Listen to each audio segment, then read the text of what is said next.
সন্ধেবেলা এরকম একটা কর্পূরদানিতে কর্পূর জ্বালিয়ে যদি দেয়া হয় না, ঘরে একটা সুন্দর গন্ধ হয় এবং একটা পজিটিভ ভাইবস আসে। চলো এবার একটা সন্ধ্যের স্ন্যাক্স তাহলে বানিয়ে ফেলি। এখানে আমি একটু টুকরো করা চিকেন নিয়েছি, রসুন ছাড়িয়ে নিয়েছি, পেঁয়াজ টুকরো করে নিয়েছি, আর কাঁচা লঙ্কা নিয়েছি। এগুলোকে এবার একটু মিক্সির জারে একসঙ্গে নিয়ে একটা পেস্ট বানিয়ে নেব। এবার 2-3 টুকরো পাউরুটিকে আমি এভাবে টুকরো করে নিয়েছি, এগুলোকেও একটু পেস্ট করে নেব। এবার দেখো পাউরুটিটা পেস্ট হয়ে গেছে। এবার এটাকে পুরো মাংসর মধ্যে আমি মিশিয়ে দেব।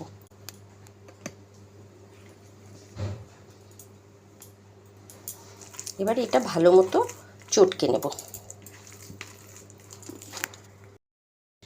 এবার স্বাদ মতো লবণ, হলুদ,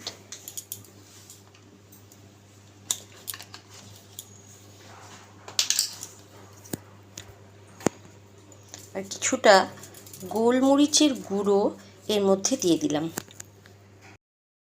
আর সামান্য রেড চিলি সসও এর মধ্যে দিলাম।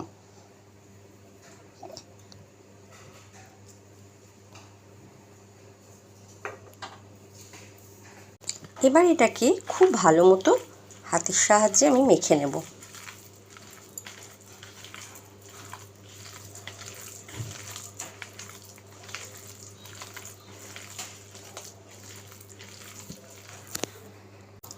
এবার এইগুলোকে হাতের সাহায্যে এরকম করে করে আমি গোল গোল টিকিয়ার আকারে গড়ে নেব। এগুলোকে হাতের সাহায্যে এবার গোল গোল করে টিকিয়ার আকারে গড়ে নেব। এবার একটা তাওয়ার মধ্যে এইভাবে একে একে দিয়ে ভাজতে শুরু করুন। দেখুন আপনার টিকিয়া খেতে যা হবে না, দারুণ। তো চলো তোমরাও ট্রাই করো এরকম টিকিয়া, আর কমেন্ট বক্সে জানাও যে টিকিয়াটা কেমন হয়েছে খেতে। চলো তাহলে খাওয়া যাক।